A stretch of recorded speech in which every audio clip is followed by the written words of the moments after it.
The Rough Drafts podcast is sponsored by Unicorn.com, the world's premier esport betting site.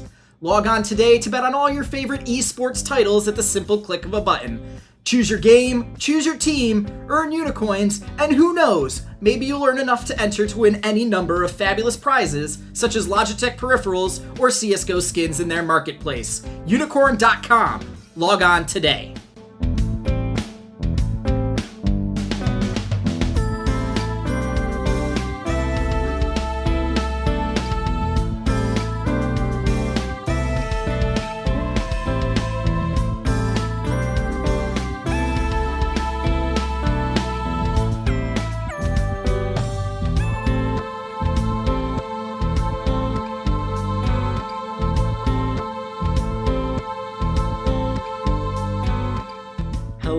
Internet. This is Chase, RedShirtKing Wassenar. I am a free agent head coach and analyst, and welcome to the Rough Drafts quarterfinals recap / semifinals preview podcast presented by Slingshot Esports. What a week of quarterfinals action. And by that, I mean, seriously, what was that week?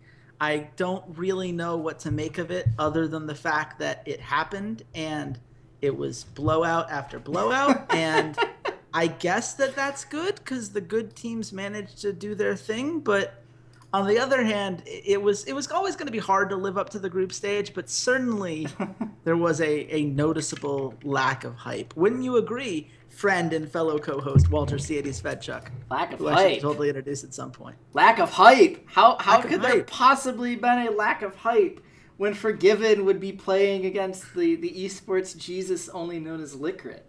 And apparently his sister is very attractive too and underage, as Chakras and found out on Twitter. Yeah, it's very interesting. Can we just not do that? Like, I understand, like, Licrit's become this mini personality. See, but this isn't the first person we've done it with. We've done it with Reckless's sister, I think. Like, yeah, we're creepy guys. We'd like to know how attractive people's sisters are. That's doesn't make it right. I'm just not surprised it happened.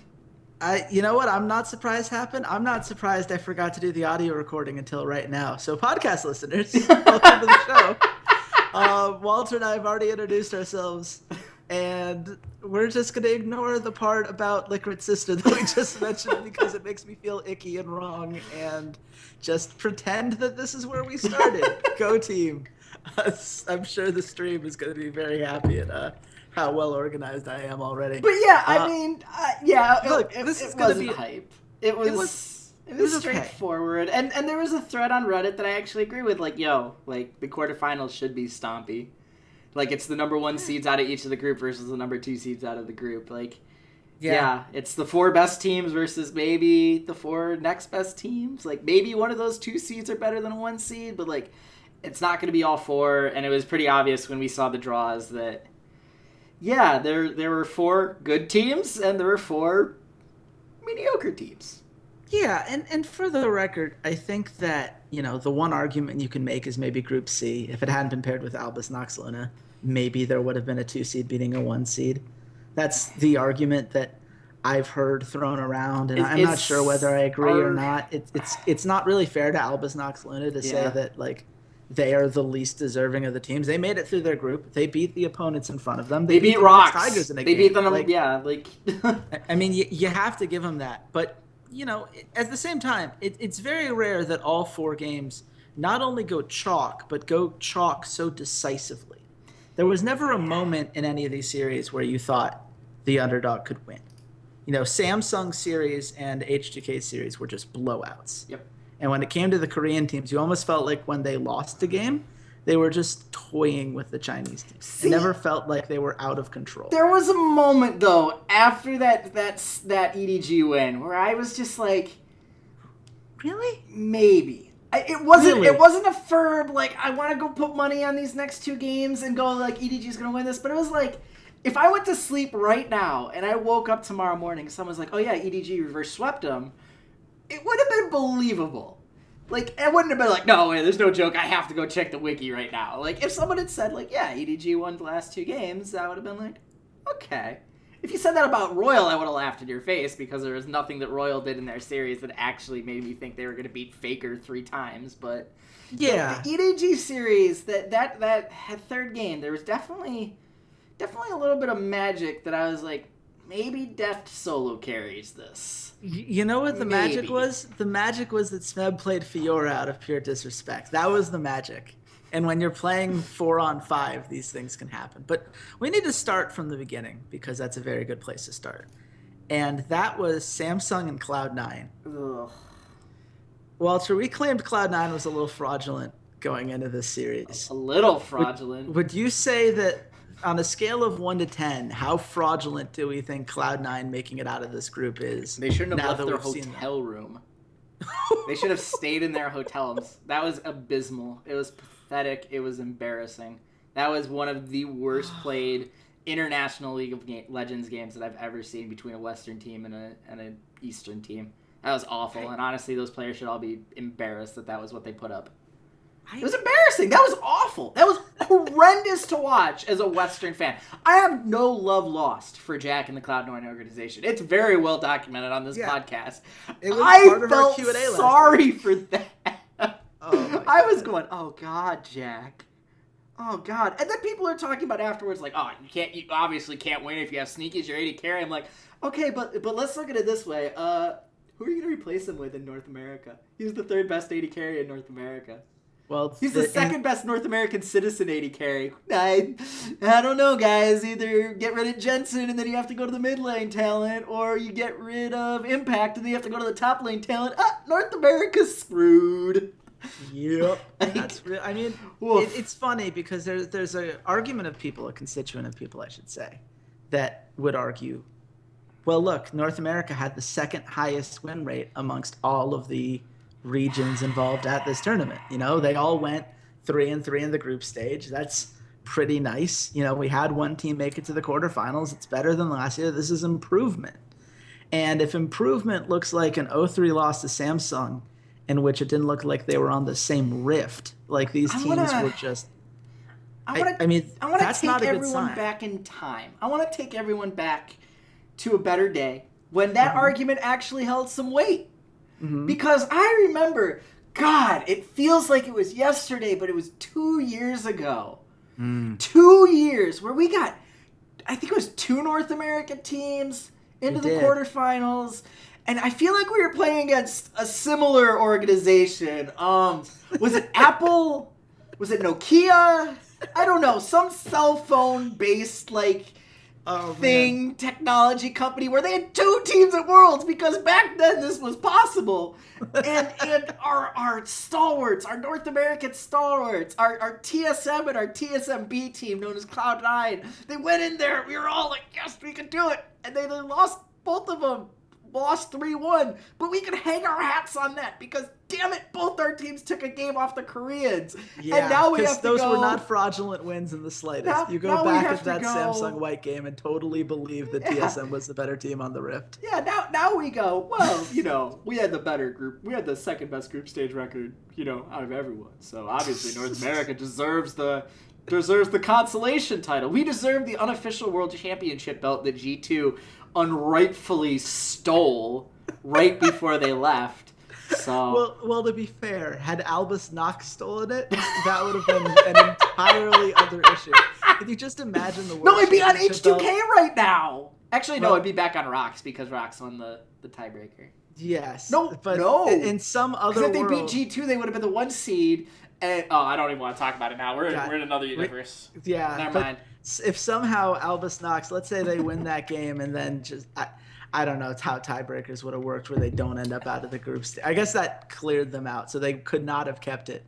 But I just love the idea of the World Championship group stage being passed back and forth between Russian teams. Yeah, but Cloud9 was awful. That's what this rant comes down to. Is awful, and I don't care. We're avoiding talking about it for a reason. Can I just bring up the most important stat of this entire series? Absolutely. Impact went into this series with the most solo kills of any player in the tournament. Tied with Cuvée. Yeah, I think it was a little ahead of Cuvée at the beginning. It was like they were neck and neck. They were neck and neck. By the end of it, Cuvée had gotten more solo kills in this series than Impact had in the tournament. That's the stat that you need to remember. And Impact, if you remember, was the top laner that made Hanzo look foolish and made all of us say, oh my God, Impact is back. He's better than he was on SKT. That is an Impact quote, he said. I am better than I was at SKT. Well, congratulations then. Cube, a guy that a year and a half ago we were calling the worst top laner in Korea, just styled on you like you didn't exist. Long Panda Award winner. I think he won the Long Panda Award. Like, I'm not even joking. And I could think of a lot of people that maybe won the Long Panda Award this year. We can give it to. I mean, we'll mention a few of them as we continue on in this podcast. It's just awful. I mean, none of it worked. Sneaky looked bad. Smoothie looked like the flawed player that he was back when he was playing on TDK. It's bad when Meteos looks like your best player on the Rift. Yeah, that was not good. He did. And remember, they had to shift their entire ban strategy in order to make sure he was playing Rek'Sai, which isn't even a champion that any other team is prioritizing. That's what they had to do. They were so afraid of him playing a Lee Sin or a Nidalee or even an Olaf to a certain extent. They're like, Rek'Sai, let's do it. Yeah. Let's just go for global efficiency, because if there's one thing Koreans can't handle, it's global pressure. But see, that was one of his issues, was that his champion pool. What's he going to play? Well, he can play Lee Sin. Well, no, he can't. He plays Zac, and they didn't pick Zac at all. And it wasn't banned against them, so he just decided he didn't want to play Zac. And then during the regular season, it was Rek'Sai, it was Indrid, and it was Gragas. Those three champions don't exist in the current jungle meta. I can't see them anymore. They're gone. So and he still was their best player on the Rift. That's the pathetic thing, is he was still the most consistent out of all 5 of the players. Game 1, I think it was that Sneaky showed up. Game 2, that was the game that Jensen showed up. Game 3, no one showed up. Everyone just decided, vacation time. We're in Chicago, let's go eat some pizza. So Game 1, you believe that... did you say Sneaky showed up in Game 1? I can't remember. Because, let me give you... The stat line for Cloud9's bottom lane throughout the entirety of the series was 1 kill, 27 deaths, and 22 assists. There was no game in which Sneaky showed up. Yeah. That bot lane was atrocious. They were outplayed by Ruler and Core JJ. And look, I understand Core JJ is a great Tom Kench. In match 3, giving that to him, you'd really just kind of run out of ideas. But you also gave up Karma twice? What was your plan, Reaper? I'm gonna come back and I'm the one who said I thought Reaper should have been the coach. Yeah. Let's.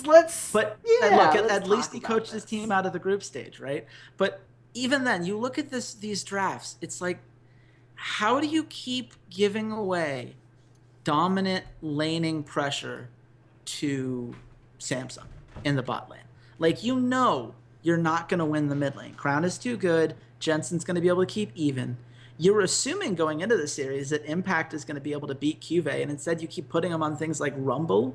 That was a weird thing to do in Game 1, and by that point, okay, you put him on Jace. Well, Jace needs to snowball. Is Meteos going to gank that way? No. Why? I don't know. But it gives QV a free lane, and then in Game 3, you go to the Jace again, and I guess that's kind of when it worked. But again, you have a bot lane that went 0-12-12 in that game. That was the problem. I mean, at the end of the day, Impact played okay. He wasn't as good as QV, but he played okay. Meteos was not great. Jensen was the best player on the team, but I still think he was the 6th best player on the Rift, given how well Samsung was playing. And this is where you get into what do you do if you're Cloud9? What AD carry? Do you pray that Alltech gets over his big stage issues and that he somehow isn't going to destroy the team? Because, you can still take a second player from the Cloud9 Challenger, right? They have the rights to grab Alltech before they sell that team. If that's your plan, good luck. That's the way I'd put it. As someone who has put my faith in Alltech before, if that's your honest-to-God plan, good luck. NA is screwed. NA is just really blatantly screwed because there's not... Impact said to GBM, and I think this is very true, it's not the Korean players. It doesn't matter how bad the Korean player is, they're going to be pretty much equal across the board. It's who your North American players are, and I just look at the North American talent pool and just go, there are not enough players here to pair with a couple of Koreans to make this a super competitive region. It's just not going to happen. You're going to have 3, maybe 4 teams that if they're the ones that just take all the really good players and soak them up, you're only going to have 4 good teams, and then you're going to have 6 teams that have 2 Koreans and Kiwi Kid. I love Kiwi Kid.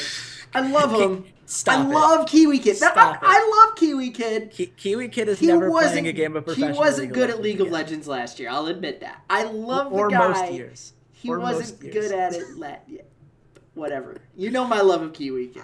He was not good last year. I'm not.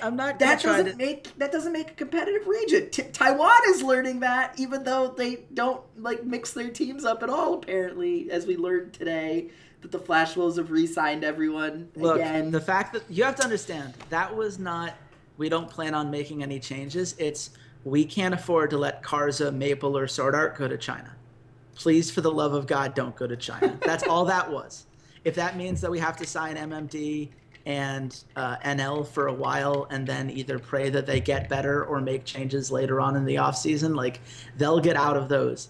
They just need to lock down the 3 guys that matter on that team. I was fine with it as someone who likes that move. Though, I mean, you do make a good point, right? I mean, you look at Samsung, and they're the perfect example of what North America desperately needs.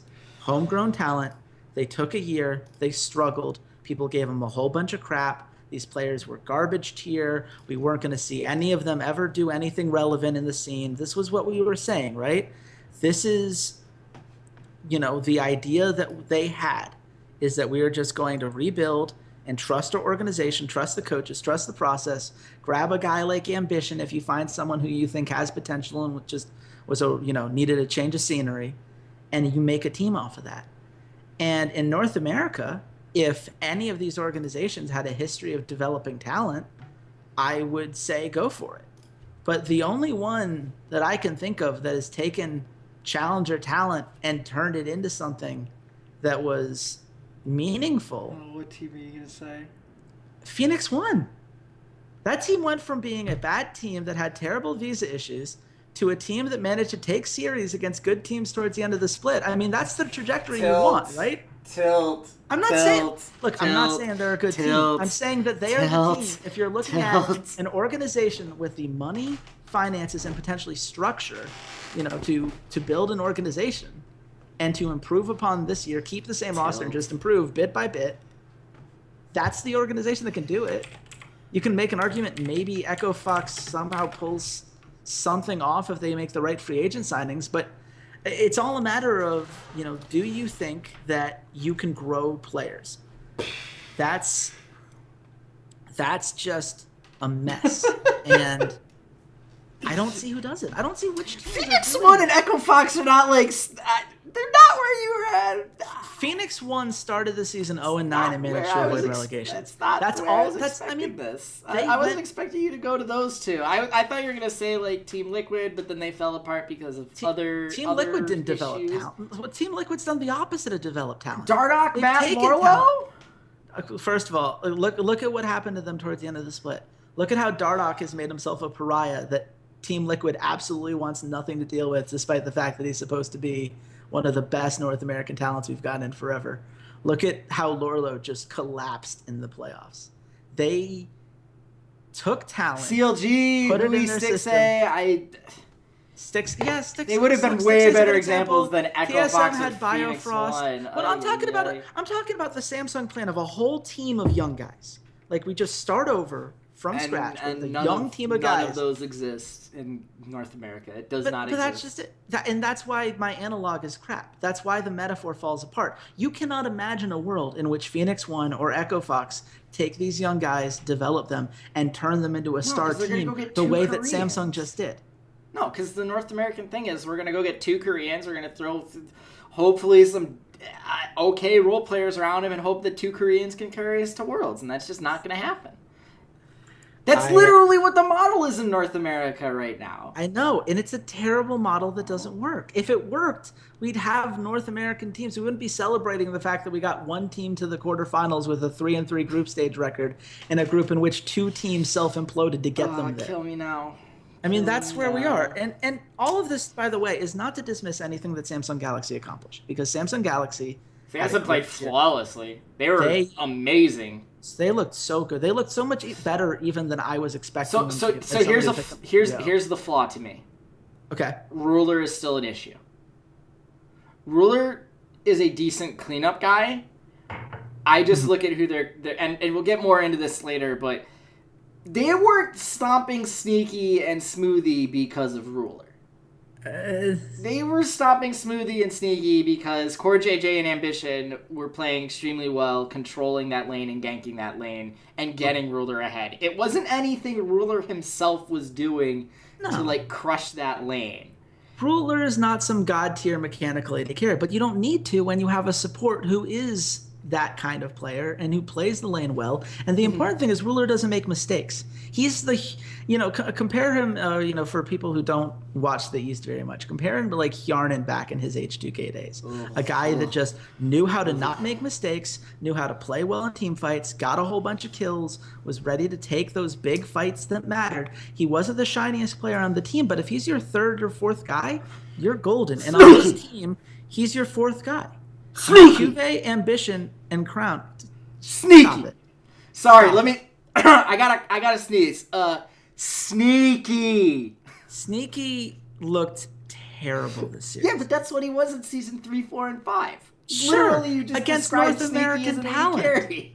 Against North American talent, sure, but that's the problem. Is we're at this level in international play where we have to demand more of these guys. And there was a great quote, I forget who said it, but there was an idea that the West doesn't make their players, work as hard as the Koreans. It was they're Clement. Undisciplined. Yeah, it was Clement. Yeah, Clement Chu.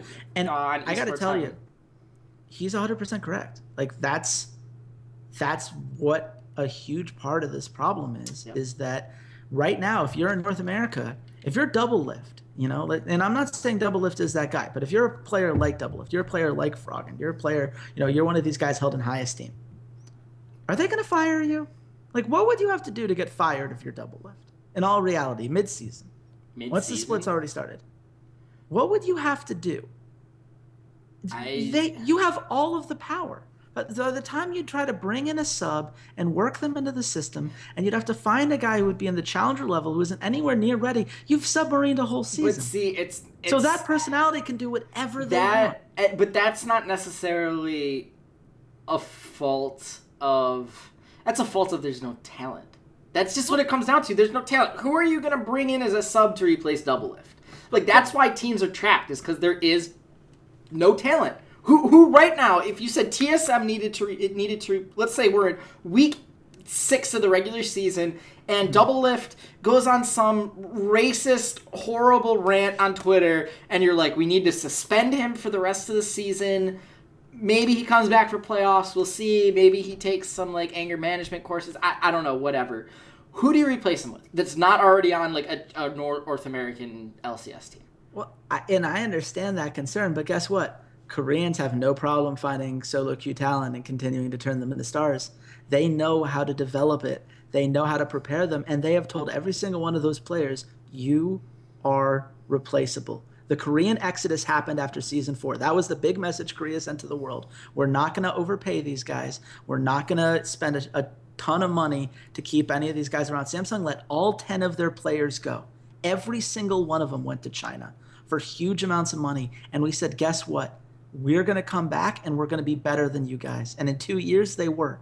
2 years! 2 years! Dude, I mean, that's insane. It's astronomically insane that so much talent left Korea and was filled up by virtual nobodies at the time. And they're now 3 of the 4 semifinal teams. And it's like it never even happened. They could do a second and a third and a 4th Korean exodus, and they'd still be fine because they still have people who are willing to follow the rules, work within the system, and if you ever get too big for your own good, you're done. You know what? Here's a perfect example that doesn't even involve China. How's Peekaboo doing nowadays? Peekaboo was the best support in Korea and probably in the world for a part of his career. Now he doesn't even play. Now, I don't know all of the details behind that, but I'll put it this way. If he wanted to work within somebody's system and follow the rules and treat himself like any other player, he'd be playing right now. That's just how this would go. It's how Korea's always gone. He's not, and there's a reason for it. And do they miss the fact that they dropped the best support in the world at the time? No, everyone's fine. KT Rolster almost made it to Worlds this year, and they made it to Worlds last year. Didn't bother them in the slightest. This is where we are with Korea. And until we get to a point in North America where we feel confident enough to take in these young guys and develop them and take a short-term loss for a long-term gain, nothing's going to get better. Because that's what really is terrifying these teams. That's what's driving them to these decisions. Who cares if you do badly in the split where you replace double lift? If you believe you can grow that guy and make him talented, and a year from now you're even better, Korea will do that every time. North America and Europe are terrified to. And that's why you see this happen time and time again. And until someone's willing to do that, we're going to keep seeing it happen. And it means investing in solo queue talent. It means investing in scouting. It means letting go of players who are talented and understanding in the short term that will hurt you. But there are teams who can do it. TSM, Cloud9, Team Liquid, CLG. These are big enough brands that if they had one bad year, the fans are still going to be there. They're still going to make streaming money. No. That is not a risk they are willing to take. I know. And that's why North America will never They don't have to. No. That's fine. That is such a straw man argument about why North America will not be as good as Korea. That is a terrible argument. How many Korean players that were at the World Championships that are players realize they aren't we can't replace them? Give me a break. That's like a terrible argument. There's no unless you believe there's something genetic in Korean players. There's a reason Korea can develop talent and North America can't. It's not. It's more efficient coaching. It's more efficient practice. That's what it comes down to. And why can't you force North American players to do it? Right. Because the coaches don't know how to do it. Because the coaches don't have any power. What can a coach do? What are you going to do to punish double lift if he doesn't want to go with your rigorous system? Nothing. You do nothing. And they will never take the risk. Apparently Dardoch got suspended for getting in arguments with his coach and all that jazz. For a game. And then they put him back in because they panicked because they lost their first series. That's the amount of power that Liquid had. They couldn't deal with it for a whole week. It was a 2-week suspension, and they brought him in for the second match of the day. They couldn't do it. None of these teams can do it. They don't have the guts. They won't do it. I'm going to call bull on that. I don't think that's a really good argument in the slightest. Okay, that's fine. I disagree with the entire premise of that argument. Well, Korea will keep shipping players outside to the rest of the world, and they'll keep replacing them with solo queue talent. And they'll keep being fine. It'll run dry. We said that 2 years ago. And we look at all the doomsday articles after season 4 about how Korea was screwed. The Korean exodus was going to kill the whole scene. And look where we are. They're better than ever. The gap's widened. At some point, we need to acknowledge that. And you can say that maybe there are some other factors that I'm leaving out here. It's obviously more complicated than I can put in one sentence. But Samsung Galaxy is here and has succeeded because they did something that no North American team or European team would have the guts to do ever. They would never do it. Never, ever. They would have capitulated. They would have paid the money. They would have kept the players from leaving for China or whatever other region. They never would have done it. And you know what? Samsung can look right now and look at the players they developed and the risks they take and say, you know what? We had a bad season 5. We barely looked like we were going to make it out in the spring of season 6, and now we're a semifinalist on the world stage and a likely finalist given the bracket lineup that we have. And they're the ones with the last. They're one loss away from not making it, and KT being here instead. Sure, but they still would have been the 4th best team in Korea and thus the world at this point. That's where we are. I think that would have been okay. And guess what? They won that game. Let's move on because to me you're so far off the rails that I can't even have an argument with you about it at this point. You've lost me. You're so far lost in the woods that I can't help you at this point. If that's the tune that you wanna sing, God bless. But I just don't believe there's anything not drinking that Kool-Aid at all. I don't think there's anything intrinsic in Korean players that makes them better than I don't think it's in their players. But and Koreans have never had a problem finding new solo queue talent. That's just never been a problem. And it never will be, at least for the foreseeable future. And there's a reason for that. We're going to move on because we're clearly on two opposite ends of it. Let us know what you think, guys. This is going to be... I wish you could have seen my face that entire time. I had the rock eyebrow for like 10 minutes straight. Just like, are you kidding me? Jabroni! Works for Samsung. We're going to move on. SKT versus Royal Never Give Up. I think Royal Never Give Up gave up at a certain point in the series. And it was right about after game 2. You could just tell there was a certain point where, SKT was just squeezing them out. And sure, they didn't end the game right away, but it was almost like they were just toying with them. Like it was just like they had Royal on a string and were just letting them believe that they could somehow turn things around before they have, Faker makes his Faker plays and everything just goes to hell in a handbasket. And from that point on in the series, it just never looked like Royal had a chance. I mean, how do you evaluate Royal after the series? Obviously, playing SKT is a really tough out, and we, have to trade on the curve. But they got completely played with. SKT just kind of, like you said, they just slowly coiled around them and strangled the last breath from them. They didn't feel at any moment like they really had control of any of games 2, 3, or 4. In any shape or form, in terms of ward control, in terms of objective control, in terms of laning, in terms of anything. It just really felt like they were kind of playing on autopilot. Like they didn't expect to win this series, and even though they won game 1, it felt like the opposite of Albus NoX Luna's problems, where like Albus NoX Luna stopped being cute and was like, we can win this straight up. Like, Royal was like, we can't win this. It doesn't matter if we cheese, we won't win this series. We can't do anything. Just, like, let's just get this over and done with. And they won game 1, and they're like, well, that was a fluke. Let's just get this over and done with. Uzi and Mata were okay. They didn't... Like I said, my one issue with this series was that Uzi and Mata were going to have to hard carry this, and you're playing into Bang & Wolf, who won't let you hard carry. Like, they don't make the mistakes. You can't get that aggressive on them. They will just be like, okay, you do what you want to do. I'm going to sit under my tower where you can't kill me. And that's what they did. It turns out this Bang guy is actually pretty good at League of Legends. I don't know if you knew this, but he might be one of the 3 best AD carries in the world.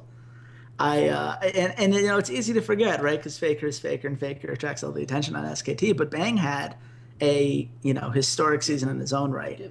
He was arguably at certain points more key to some of those victories than Faker was. And that Bang Wolf bot lane, Wolf has had some problems in the past, making sure he secures vision safely. It's the kind of Achilles heel of his play that we've mentioned before and will continue to mention until it gets fixed. But at least for now, you have to look at, they are just a solid top to bottom team. I will say, it reminded me of what you talked about when we talked about the TSM Cloud9 North American Finals, where like game 1 TSM was just toying with them, like saying, like, what would you do if we gave away all of the good picks? What would that look like? And then saying, okay, and now we'll never let you do that again, and let's just destroy you because now we know what you can do. Yeah, let's see priority. I just don't believe that Coma picked 2 losing side lanes on accident. It was just, he didn't leave the stage going, oh, right. I'm talking side lanes, but yeah, you're right. 3 losing lanes. He picked 3 losing lanes and had Benki in playing Lee Sin. And that's one of those things where you're like, you can say maybe Coma just had head trauma in that draft and then never again in the next 3 games. Or you say that Coma allowed Royal to play the way he wanted. It's one of those things where you really have to look into what is going to what they're capable of. And when they draft seriously, they dominated. When they actually cared about winning these games, they put Blank in. I was worried about this. I was wrong to worry about this. Sorry, Blank, you were right. Apparently, you've developed synergy with Faker since this tournament started. I don't know when or how, but I'm not going to argue with it. He looked fantastic. Duke great the last 2 Zach games. game. Yeah, Duke looked good. The Aurelia, oh my lord, the Aurelia was just like, good God, Looper has a family. Please stop. Stop, he's Looper already was dead. By that point. Oh It's one of those things. Kelsey Moser made a point about it on Twitter. It really was so good. He just gave up. He was just so done. Mouse was back home in China being like, oh, so this is how you play Aurelia. I got it. Okay. I can come back now. Like, oh, poor Mouse. I feel badly for him. He played so well in China and then crapped the bed. I mean, look, at the end of the day, you had, when Duke steps up and Blank steps up and Bang is already great and Faker is Faker, this team is terrifying. I'm terrified of this SKT team if I'm anybody in the semifinals. I'm sure Rox has already come out and said, we're not scared. We think we're going to win. Of course Rox would say that. Here's the problem, though. So what happens when Duke plays poorly like he did in games 1 and 2? He played poorly. Game 1 was awful. That was intentionally feeding on Duke's part. That was absolutely horrendous. Garbage play. He has had moments in this tournament where he has just looked horrendous, and other top laners have outclassed him. Like, this isn't a Marin situation where he's just 100% at his best every single game in, game out. Faker is playing fantastic. Faker's playing Faker. Even he looks like he's like saving a little for Rox. And Bang seems like the only one that's playing 100% at game in and game out. He seems like the only one that's try-harding every single game, and it's showing. He's playing exceptionally well, and while he is not this, incredible, overwhelming laning presence like Deft or like Forgiven, he's playing sneaky-esque. He's playing, I'm playing not to lose the lane by letting you kill me multiple times, but man, oh man, when we get to team fighting, I am going to rip you a new one. And that's where he deviates from sneaky a little bit. He's actually like good at positioning and good at League of Legends. He actually knows what he's doing. He knows what he's doing. Yeah. I mean, to be fair, like in 2 of those games, Bang was playing Jhin into Ezreal, which is just such a nice matchup for the Jhin in the early game. The one that really sunk in just how good Bang is and is going to make Uzi, stay up at night with some nightmares was game 3, in which Bang went 6-2-7 in a 30-minute game as Ezreal against that Jhin. That should never happen. He played both sides of the matchup. Like, he crushed both sides of the matchup.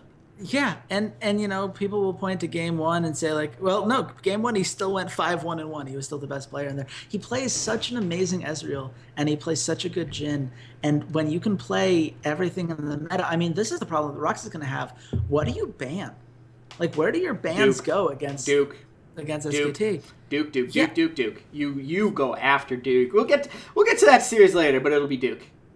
I mean, and you could argue that with the exception of the occasional J-Span, they really didn't go after Duke in this series.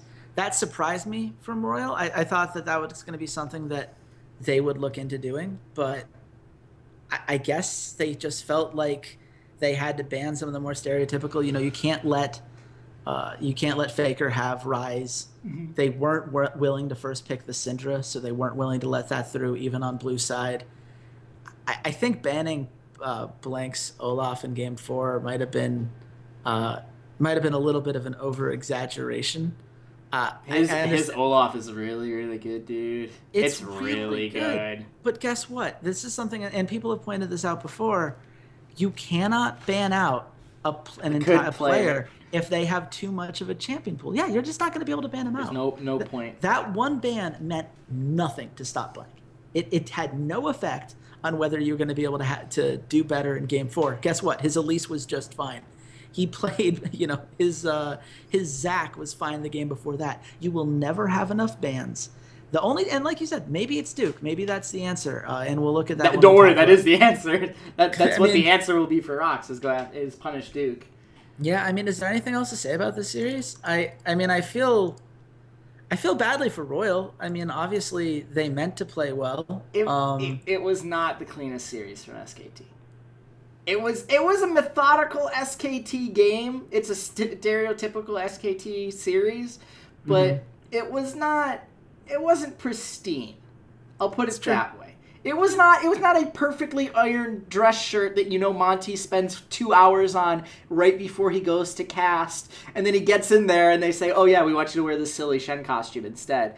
He's like, but like I got my suit, like I had it tailored this morning. I had the sides took in. SKT scarf. Yeah, like I had the sides took in. Like it's slimming, it's form fitting right now. Like I got the hat, I got the train hat. Like no, you want to make me okay? 2 shens, whatever. Funny, ha ha ha. Yeah, it was not pristine. That's the moral of that story. It was a little soot covered. I think that in game 2, I would agree with you. I think they could have ended that game more quickly. I think in general, it was not. I think games 3 and 4 were about as perfect as you get. Those were 30-minute stomps against a genuinely good Royal team, and that's what I do want to close out with for a bit, because there are going to be people who say like, oh, MLXD is the one that I heard most often. Like, people gave him so much crap, and Chinese junglers at Worlds. It didn't go well. It went worse for the next person we're going to talk about. I'll put it that way. But I mean, this is a good team. Like, for everything we said about Zhao Hu, Faker was better than him, but did Zhao Hu look like he didn't belong on the Rift? Were they blown out the same way the Cloud9 was? Never. It wasn't. It was never close to that. They knew what to do. They made some rotational decisions. The thing that put SKT so far ahead was that their objective play was immaculate. They got almost every dragon. I'm 99% confident they got every Baron. Yep. They were just completely immaculate on that end.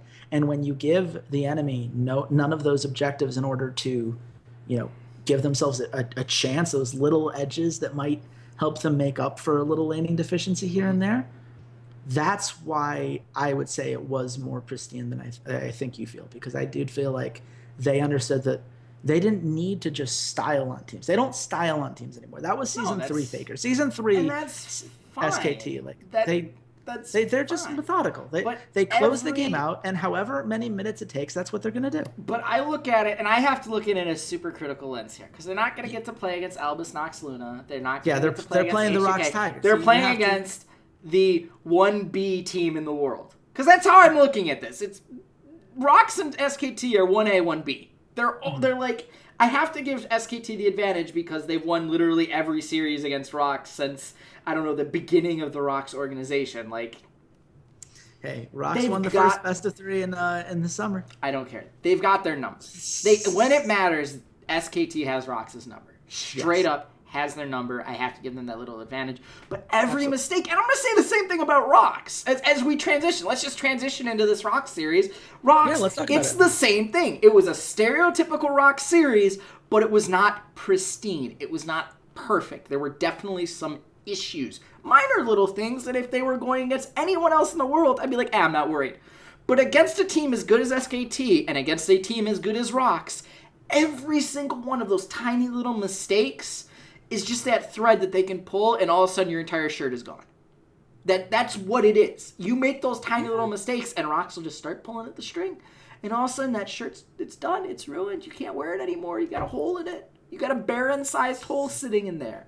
Like that's fair, and I will say, certainly Rocks, their loss looked worse than SKT's loss, in my opinion. Yes. And to be fair, right? Like I made this point when we were in pre-call. Smeb played Fiora. Fiora's clearly not a meta champion. That was Smeb saying, "I can beat you so badly, Koro, you don't even know." And given that Koro took Fervor as his keystone on Rumble, I don't think it was necessarily like, Smeb picked a terrible, terrible champion. It was that EDG was like, "Oh, you picked Fiora. We're going to punish the hell out of that." And they did. Yeah. And they constantly went up to that lane, despite the fact that the Rumble chose the wrong masteries. Like, that wasn't necessarily Smeb losing because he picked Fiora. It was he picked Fiora and EDG knew how to beat Fiora. Well, granted, if that game had gone another 20 minutes, the Fiora split push would have just ended the game, which is what they tried to do. And but you pick that composition knowing that those flaws are very inherent in the playstyle and that she's not nearly as dominant as she was. You pick that because you believe you are going to be able to style on your opponent. Mm-hmm. And Koro had played poorly enough at that point in the series where they felt like, who cares what I play? I'm going to be able to win that lane and I'll get enough solo kills that I can snowball on Fiora. And Fiora is the most snowbally champion you could probably pick, like maybe like a Darius. Like I don't even know. Like how more snowbally would you have to go in the top lane? No, because like Darius, you can sort of stop and split push. Fiora, you can't. Yeah, Fiora will just split push you to death completely. Yeah, so I mean, it was a fine idea when you're up 2-0 and there's nothing else for you to really worry about. But I mean, there were other problems there. It felt like they didn't know how to react to the Aurelion Soul. That's something where, if we're going to be super critical, like, you know, SKT didn't pick it. I'm not sure Faker plays it. If he does, he's been hiding it this entire time.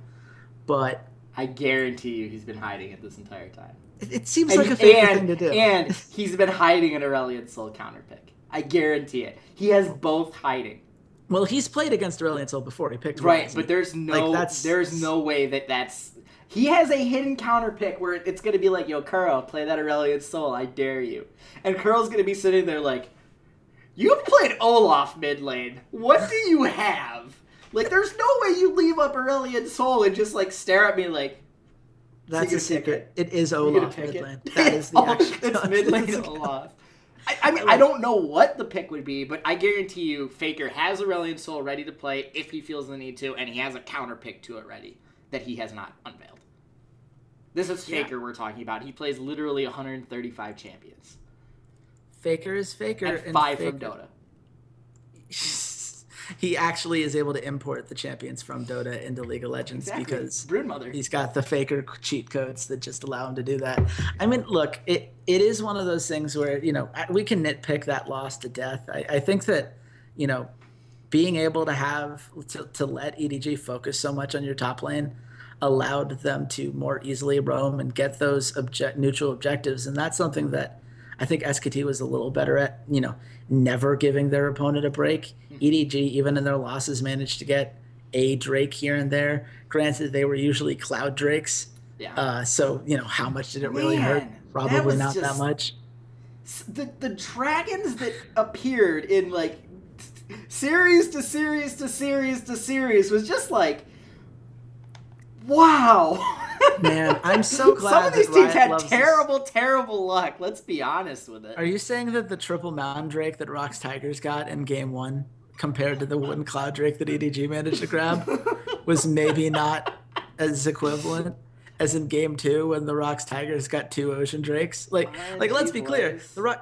And this is the thing about ROX, and this is why I like them so much right now, is that when they win, they destroy people. I mean, that 26-minute victory in Game 2 was one of the most complete matches I have ever seen.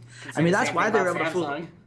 Yeah, well, and I'm terrified of Samsung now. I think Samsung overplayed my expectations significantly, both from before this tournament and even heading into the quarterfinals. I thought they were good. I thought they were very good. I think right now that they could give SKT or ROX Tigers a run for their money. I'm not saying they're going to win. I'm saying they can keep it close. Rocky eyebrow. Literally. You just keep... Like, I just keep going right to rock eyebrow. What makes you think now that Samsung could not? We'll get to them. We'll get to them in a bit. I want to finish talking about this series. I want to finish this series because then we get to talk about my favorite series and my God. That cannot be anyone. Anyway. So this is. I mean, look. Smeb is really good at League of Legends. Peanut is really good at League of Legends. Kuro can play Aurelion Soul. And even when he doesn't, he can play things that make him really good at League of Legends. It says so much about, you know, how dominant ROX Tigers were that EDG felt the need to pick Jace for the mid lane because they could not bear the idea of Smeb being able to play it. That's how terrified they were of Smeb. And then Smeb said, hey, remember when I won that game single-handedly on Kennen because I just hit perfect ults every time? I'll just do that. Like, if that's your plan, I have no problem with this. Oh, wait, I get to play Kennen in a Rumble? Yeah. Okay. It was just such a dominant performance from him. And I understand, you know, Koro was thrown in at the last second. It's hard to blame Koro for any of this. He was put in an incredibly unenviable situation.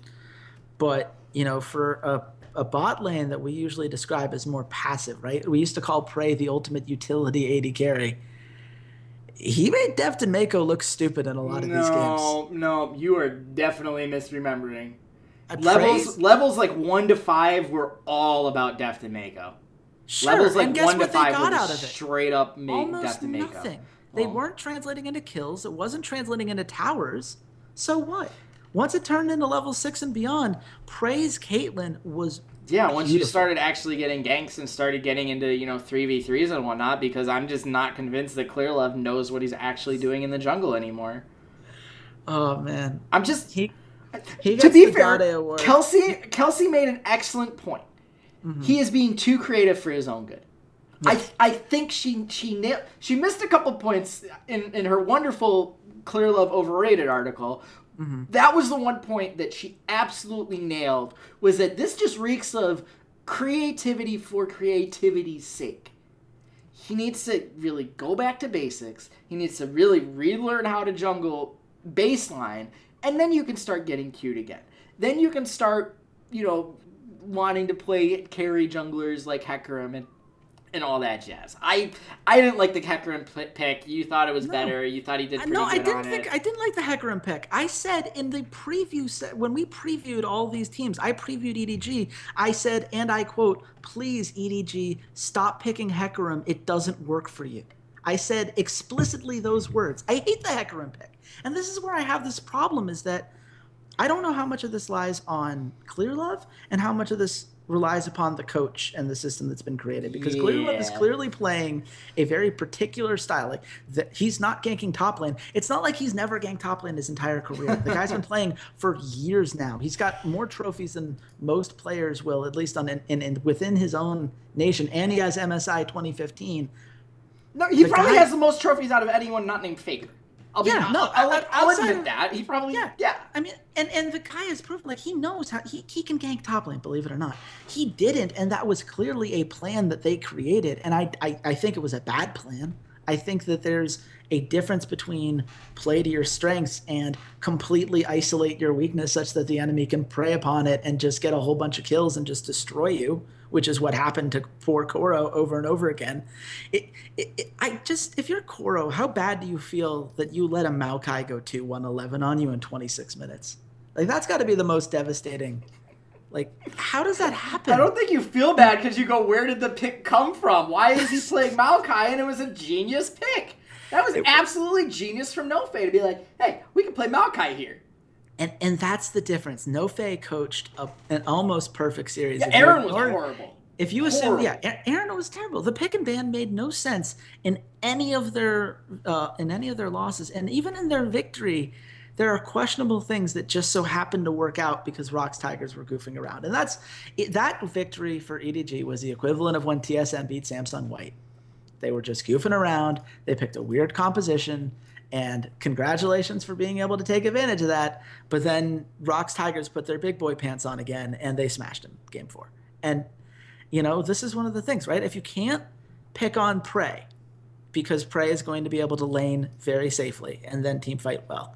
And Gorilla is going to continue to be a mastermind. And Gorilla played great this series. In lane, out of lane, whatever. Gorilla played great this series. There's no doubt about that. Kuro knows how to roam very well, and it's really working well for keeping their rotations going. I feel like you need to ban Aurelion Sol. You have to against Kuro. I think that's absolutely what you do, unless Faker has a plan for it. But regardless, and as you said, Faker might. It's Faker. Who knows? But I think you absolutely do have to at least strongly consider banning it. And Peanut looks like the best jungler in the world right now. And this is with a player that was the #1 on the LOL Esports top 20 in SMEB. Like, this team is just looking like the best they've ever looked. And can I just say, I just really want to say this. People are going to take this the wrong way. Oh, I look forward to taking it the wrong way. SMEB and Gorilla. Yes. I haven't seen God tier performances from them. Can we just be honest about this? Come on. Can we just be honest about this? I haven't noticed. I haven't heard like Gorilla's name or noticed Gorilla's name throughout the course of the tournament, and that's actually probably for the best as a support. You should probably never hear their name. They should just be making plays and being silent and letting their carries do their thing. Unless you're Liquid, which is embracing the support carry role. Like, this isn't a knock against Gorilla at all. I still think he's the best support in the world, and it's just I haven't noticed him because he either hasn't done anything so bad that I'm like, oh my god, that was awful, and he hasn't done so, breathtakingly amazing. Where I'm like, geez, Smeb, yeah, he had those couple really, really good cannon ults in like the group stage. He single-handedly won a game for them. But like, just I didn't watch a ton of Korea over the entire course of the season. So I didn't see a lot of the like Faker low points and these super high points on Smeb. So I'm sitting here going, why are we saying Smeb is better than Faker?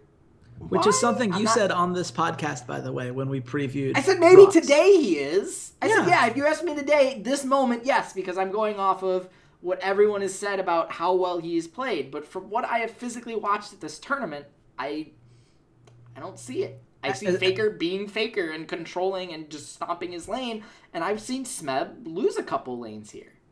At this tournament, I think it is undoubtedly true that Faker is remaining the best player. That is fair. And I think Smeb is number 2. I still agree with that. I'm not saying he's not number 2. I'm just saying I haven't seen this, like... I haven't seen a second God. I haven't seen a second God. Let me put it that way. I haven't seen a second God. I've seen a Jesus, but I haven't seen a second God. I think that we really won't be able to say until we see better series that we saw in the quarterfinals. Like, every single one of these quarterfinals was a blowout. It's, sure, Smeb beat up on Koro. Of course he did. Koro hasn't played in months. Like, that you would kind of expect that. If he didn't style on Koro, then we would be incredibly worried. He had, like, one game where he styled on Koro, though. He had one where he really styled on Koro.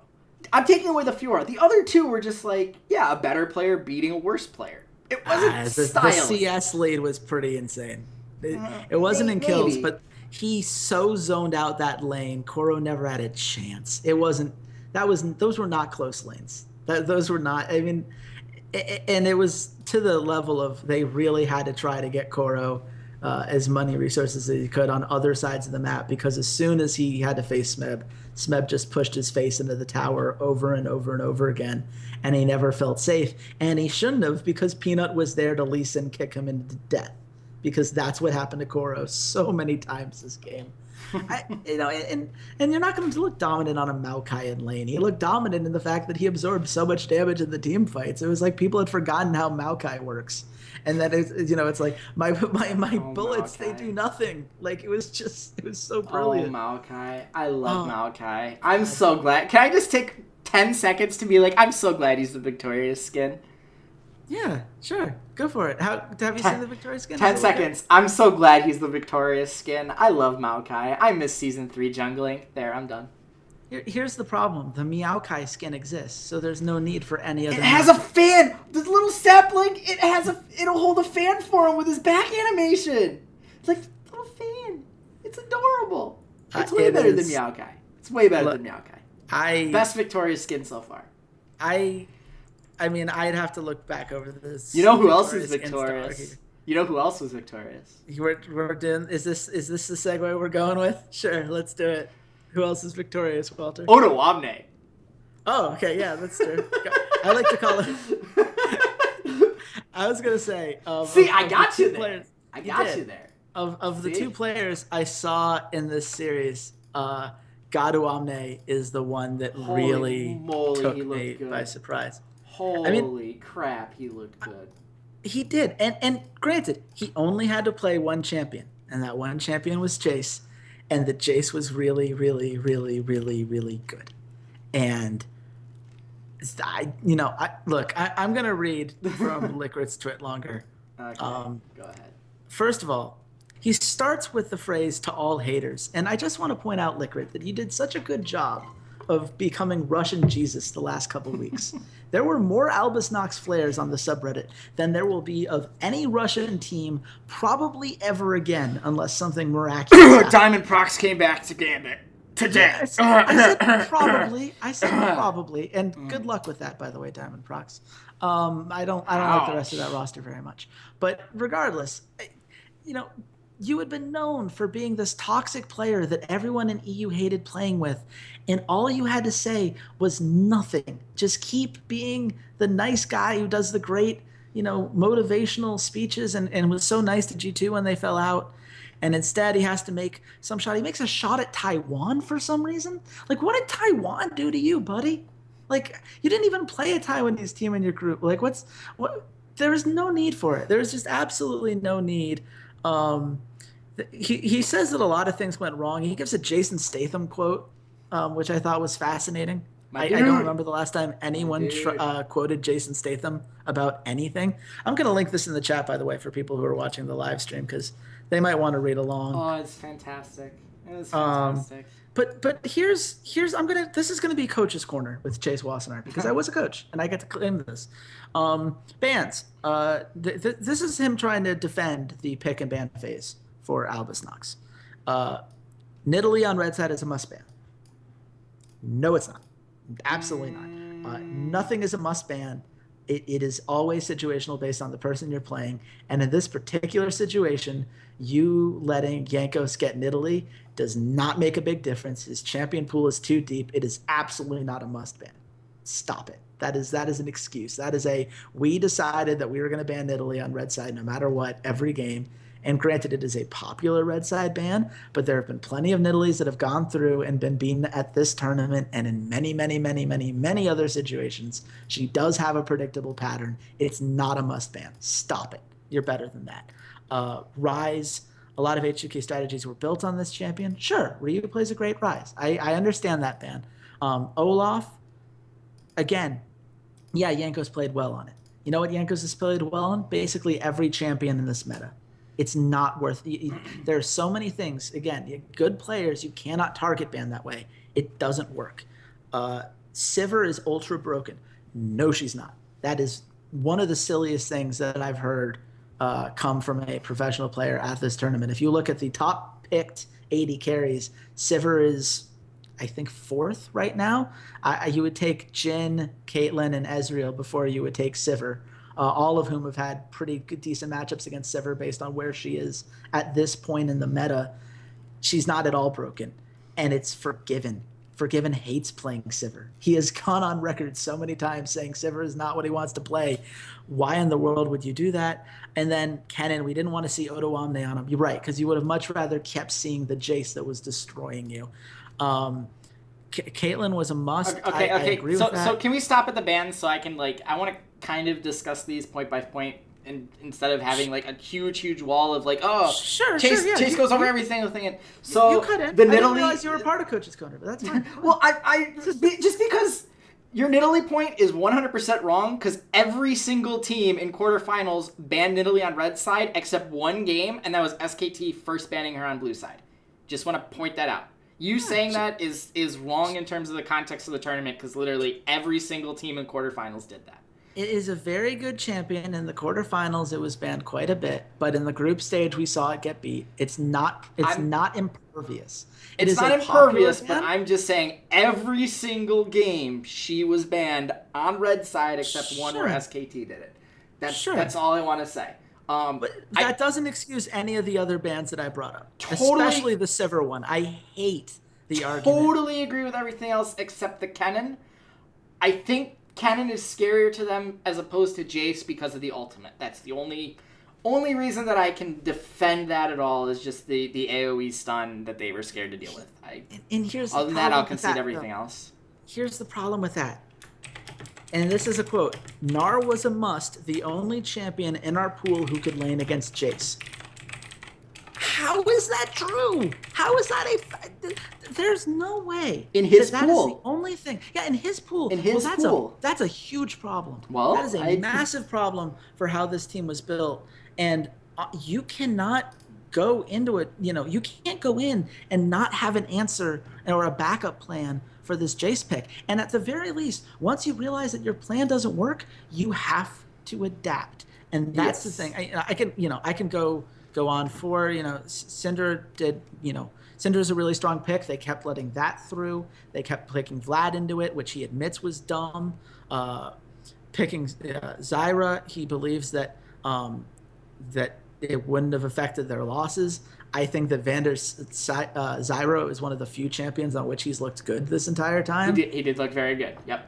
And more importantly, Liquid's Bard was bad. Liquid's Bard looked bad this series. It was his weakest champion in the group stage, in my opinion. And they talk about picking Tarek, Tom Kench. We would have been eaten alive. Guess what? You were eaten alive. What do you? It's not. That logic doesn't hold up. I mean, it does though. So at least Bard is a range champion, so they can also counter harass the Zyra. It has some sustain. If they could play it well, it would be a different story. But he played it well in the IWC qualifiers. Like this was just he just played poorly in this series, and he played it poorly in the group stage as well. He has not won a game on Bard in this series, and in my opinion, it's been his weakest performances. That's fine. Maybe they disagree with that, but here's what it really comes down to at the end of the day. You can go through, Zillion. He says that was our serious mistake in the draft. Yeah, the Zillion pick was not particularly good, but there are so many things when you look at this. If this was a Korean team, if this was even just a Western team, you have to be able to adjust game by game, series by series. This is something that I used to criticize TSM for all the time in international play, because TSM would go into tournaments and they'd have the 3 things that they wanted to ban on each side, and that would be their bans against every opponent, and it didn't matter what they did or what had happened in the games, and it cost them so many times when I thought TSM could have performed better in series. And that's what they did here. And I understand things like the Nidalee ban. Sure, you could say that, maybe you can disagree with me. You say Nidalee is a must ban. That's fine. I'll let you have that. If you want to say that, you had to ban, the Rise, I get a couple of these. But when Jace is destroying you, and he destroyed you in every single one of those games, it was so overwhelmingly dominant, and you have no answer. The definition of insanity is doing the same thing over and over again and expecting a different result. Picking Gnar every time into the Jace, at the very least, try something else, anything else. Play Maokai, play Zac, play anything else. Would have been better than saying, well, it didn't work the first 2 times, but maybe Odoamne will forget how Gnar works this time around. No. Bad, dumb. And you know what? I will say this about Albus NoX. I picked them to win this series because H2K has mid-game issues. Silly. And for the record, I did not leave this series thinking that H2K had any fewer mid-game issues. Games 1 and 3 were really rough on the closing. Those games should have been closed 10 minutes earlier, like they did in Game 2, in every single one of those instances. And they just let them linger. They let a Baron get stolen in Game 1 that never should have happened. Syndra should never be able to steal a Baron like that. And in Game 3, it just dragged on, and they picked these weird fights that they didn't need to pick. Stereotypical H2K series. It just all 4 of these series, the winning team, it was stereotypical of their success. There was nothing new. Nothing surprised me in these series, and that's why it's so hard to talk about. It's why I went on Zyra surprised me from Vander. Earlier. The Zyra actually surprised me from Vander. He picked the champion up. That was. I mean, everyone was talking it up like, oh, Zyra's going to be very big, going forward, very strong champion. Vander's not the kind of guy to me though that feels like a Zyra player. So that was really good to see from H2K, sort of adapting. It was really, really awesome to see that they totally went all in on Odoamne carry. He's been the player on the team that I've been the most like, all right, dude, like, come on. Step up, like you're gonna have to step up here. And this series was totally that Sunday was all about 2 guys, LaShawn Shady McCoy and Odoamne, guys that I'm very critical of, just like shoving in my face. So now anytime I'm gonna be critical of them, everyone will be like, yeah, but what about this? Okay, fine, you're right. So yeah, Odoamne, as they're saying in Korea. Thanks. That's what Odoamne. That's what No Face said, and but that's what he looked like in this series. This series is the absolute antithesis of the growth of Forgiven, because this series was not about Forgiven in the slightest. No, there was not a single moment in this series where it was like that was a Forgiven play. Even in laning phase, he was giving up CS. I've never seen him not get all 6 CS in the first wave just to harass a Miracle and to zone him off of 2 or 3 CS. I've never seen him actually give CS up in this way. He was completely selfless this series. I think his laning was very strong, and in that exact sense. It was still strong. Don't get me wrong. I've just never seen him in the sense give it up. You're saying. It was a great mix. Like he would get like the perfect example, and yes, Miracle screwed up by going for traps at level 1 in game 3, which was one of the silliest things I've ever seen in my life. Oh I my have God, no why? idea what the plan was there. But at the same time, that was a perfect example of they saw that the enemy bot lane was going for Krugs. He absorbs aggro for a little bit, which means he's not going to be able to trade as well in lane, but he gets all 6 CS, and it costs the enemy team at least 3, and any advantage they got from Krugs was nullified as the minions came into their tower, and the Caitlyn had no chance to push in on him, and that was just being smart. It was just really intelligent play, and, I will say this, I'm a little worried that the champions that Forgiven threw out there were Lucian. I would have rather seen a Jhin in all reality, though Jhin was banned by H2K Time at least out. in game 3. He's practicing Jhin. Sure. He's literally like his solo queue account is like 90% Jhin games right now. Well, good, and it better be ready by the time he plays Ruler, because Ruler is one of the two best. He's one of the 2 best Jhins in the world. But he doesn't need. I don't think he needs the Jhin. Like I don't think he needs it. He has Caitlyn, which does very well into Jhin. He has Ezreal, which after you get to level 6 does very well into Jhin. Well, that's the thing. He's got to play the Ezreal, which he also did not pull out in this series. Lucian's fine into Jhin. Like, I don't think, Ruler can be an amazing Jhin, but I don't think that it's imperative that Forgiven plays Jhin. I think he has other champions. I don't put Lucian on the level of the other 480 carries we just named. I don't think Lucian is a great. Lucian, and I think Lucian's different in Forgiven's hands, just like it's different in Double Lift's hands. Like I'm not just because it's not as strong, it's still a champion that both of those 2 players are exceptionally good at and they can make work. He was still playing Caitlyn when people are like, "Oh, Caitlyn's a terrible champion." Forgiven's like, "Yeah, but I'm greedy and I love laning, so I'm gonna play Caitlyn." He still has Tristana, which can be pulled out at any moment. Yeah, that's like the hidden pick is like if they really wanted to, they could go to his Tristana and they would be fine. I feel bad about complaining about pocket picks. That's not really something I want to do. Like and you're absolutely right. He plays the Lucian very well. He played it very well. And as Cargalicus pointed out in the chat, I'm just glad Jhin isn't Callisto because he flat out refused to play that, whereas he's practicing Jhin. And you're 100% right. He understands how important Jhin is going to be for that Ruler series, or Samsung series against Ruler series. Look, man, the bot lane is going to be the way that H2K has to go at this. I don't think so. We'll get into it more in the second half of our podcast.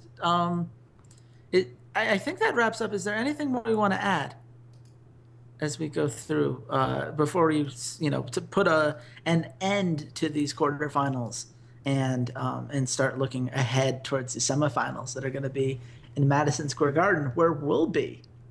Do you have anything else we want to add? I mean, 2 of these series took 2.5 hours. The other 2 took about 3.5. They were very, very quick series. It was so nice for the VOD watching because I had to take care of. It was nice watching it live because it was 9:30. I'm like, oh, I'm done watching League of Legends for the night. Like, I don't have to record a podcast after this. I don't have to watch another series. Kind of just sat here and was just like, the John Travolta gift. Like, I don't. What do I do now? This is my life. I watch League of Legends professionally. That's all I do. Like I don't know. They were crushing series. They were exactly what we expected. I was basically my response to this entire week was like Sonic at the end of every single one of the Dorkly videos he's in, where he just goes, neat. That's just what it was. Like every single one of these series, none of them surprised me. None of them brought new information. I don't feel like there's anything that happened in the quarterfinals, I should say, that makes me feel differently about the semifinals, with the exception of Samsung Galaxy. I will say Samsung Galaxy looked so decisive in the victories, because it's one thing to beat a team that you're better than, but it's another to beat it in the way that Samsung did, and Samsung crushed them in a way that I have not seen Samsung play against anybody, even low-tier Korean teams. I mean, you were also wrong about the H2K Albus NoX series. Just want to push that back in front of you. I went 3-1 in predicting exact scores throughout the weekend. And look, here's where I made my mistake on Albus NoX, and I will say this wholeheartedly. H2K's mid game was as bad as I thought it was going to be. The problem is that Albus NoX was already down 8,000 to 10,000 gold by the time we got there, which is not what I expected. I expected a better laning play from Licrit. to keep the AD carries, to keep the bot lane manageable. And I expected Smurf to put up a fight against Odoamne. When you're down 8 to 10,000 gold, it doesn't matter if the other team doesn't necessarily know how to most efficiently close out a game. The game's long over by then. And that was me. That's on me for forgetting how this infrastructure stuff works.